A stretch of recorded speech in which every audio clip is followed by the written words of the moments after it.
yan zarokên we yan jî em bêjin biraziyê we xwarziyên we ya jî nasê we aqrabayên we ku zarokên ku bi taybetî li ser kompîteran li ser tabletan li ser bilgisyaran e destê wan da telefon heye şev û roj telefon heye ev meseleyeka mezin e nefsa xweşka Henife vê meselê ji bo me lêkolîna wî kir Henife Islanmaz bi taybetî ser vê meselê sekinî ku em bixwe dema ku em putika em piçûk bûn em zikaka bûn nefsa em zikaka bûn li korona bûn nava xweliyê de nava heriyê de em dileyistin yanî jiyaneka me ya dinê hebû bê teknolojî hebû bê televizyon bê internet bê tablet bê telefon bê bilgisayar hebû lê niha jiyan guherî îdî zarokê me diçin AVM'ya diçin mola diçin cê ku dan û standinê mezin têkirinê diçin wê derê dema xwe diborîne li parka dema xwe diborîne tabi ev jî çandek baxwe re tê guhartinê Hoşka Henife vê meselê li psikiyatriyekî psikoterapiyekî ra pirsî û vê meselê got çawa çareser bibe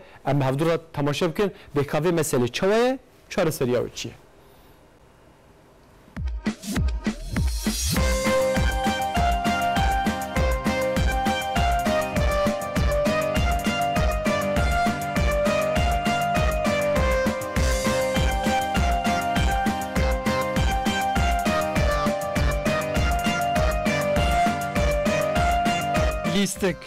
Lîstikên zarokanên berê darqîtik, heftok, bîrdirbîr, veşartok, qîtik.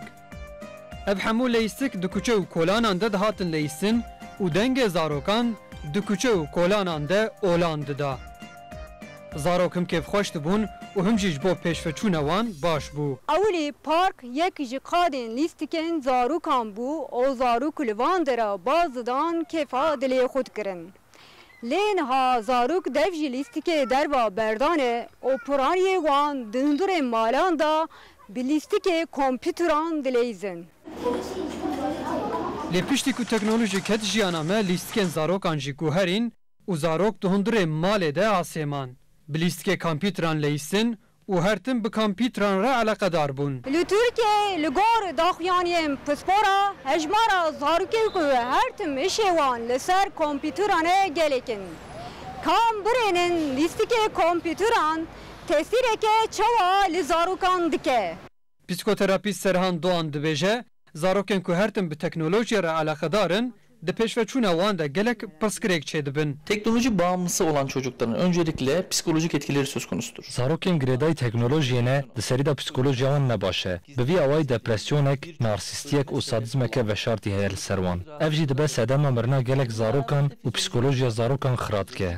Ji xeynî wan tesîra fizyolojik jî heye. Tesîra fizyolojik jî nahêle mêjiyên zarokan pêşve biçe. Mêjiyên zarokan pêşve naçe û demok ev pêşveçûna me jî çênabe jî di zarokan de destpêka hişnemayînê pêk tê.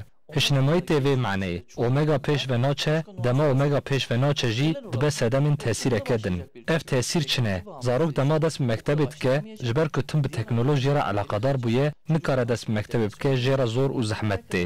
Ji hevalên xwe yên dibistanê de paş te dimîne, ev zarok dikeve depresyonê û heta ber bi destpêka xwekuştinê jî diçe. Süreyi kısıtlı kullanalım. Lîstikên kompîteran di demên dawî de li dinyayê û li Tirkiyeyê bû sedeman birina gelek zarokan. Sebebi 25. kare dediğimiz bir kısım var. Oyunlar içerisinde gizli bir bölüm var. Sebeba vana sereke kareya 25 em jê re dibêjin. Di vir de di lîstikan de beşekî veşartî heye. Mîsal zarok dema lîstikê dilîze, di lîstikê de tiştek veşartî heye. Mesela li ser şûr îşareteke mirinê heye. Yani ev îşaret di mêjî de cih digire, yani kod dibe. Zarok dema dilîze vê îşaretê ji qet ferq nake û di mêjiyê wî de tê qeydkirin. Her roj vê fîgura mirinê dibîne û di mêjî de cih dibe.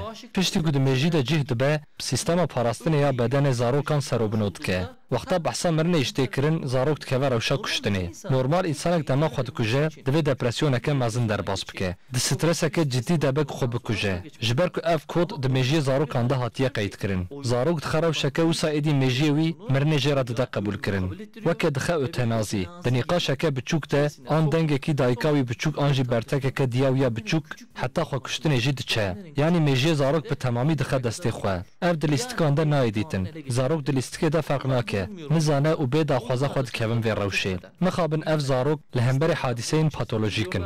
تاوی وانا جبر کو مجی خووندا کریه او دبه کسکی خود پره ده داوجه او خود کجه هاتیه سر پره او دمک شونده او خود کجه تو فرق تونه زاروکن کو دما کو لیستکا کامپیوتر دلیزه او خود کجه او کسی کو خود پره ده داوجه چما جبر کو هش او مجی ویش سری وی چویه مجی قود کرتیه و حتی مرنه چویه جبر کو قود بون پیکاتیه مرن شجره پر rahat dibe. Artık onun için ölüm çok basit bir konu. Psikoterapist Doğan Got, divê malbat ji bo zarokên xwe tevdîran bigirin. Şimdi teknoloji bağımlısı olan çocuklara baktığınızda aile bağları zayıf olan çocuklardır. Wexta ku em li zarokên ku bi teknolojî re pir eleqedarin dinêrin, ew zarokên wisa bi piranî têkiliyên navbera wan û malbatên wan gelek qelsin. Dibe ku têkiliyên wan û malbatên wan ji me re xweşxuya bike. Lê bereva jî vê têkiliyeke xurt navbera wan û malbatên wan da tune ye. Ev zarokên wisa bi problemin. Xaseten zarokên ku şîrê dayika xwe hindik vexwarine. Zarokên heta sal û nîvekî şîrê dayika xwe venexwarbin. Ev zarok bi baweriyekê girêdayî malbata xwe nebin. Çê nêzîkê xwe bibînin an lîstik be, an jî şid be bila be girêdayî wan tiştan dibin.